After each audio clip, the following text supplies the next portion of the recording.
ఎన్నికల ప్రక్రియ తీవ్ర స్థాయికి చేరుకుంది. శ్రీకాకుళం జిల్లాలో ఆసక్తికర అంశం చోటు చేసుకుంది. టెక్కలి నియోజకవర్గంలో సరికొత్త పోరుకు తెరతీశారు.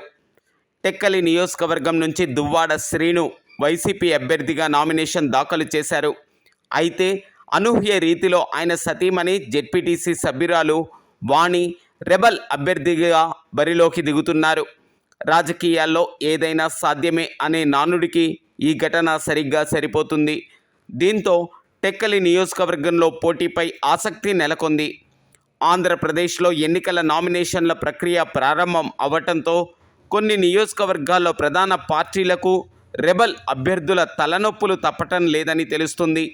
నూజివీడులో టీడీపీకి రాజీనామా చేసిన ముద్రబోయిన వెంకటేశ్వరరావు రెబల్గా నామినేషన్ దాఖలు చేయగా ఉండిలోనూ ఇదే పరిస్థితి ఉందని చెబుతున్నారు.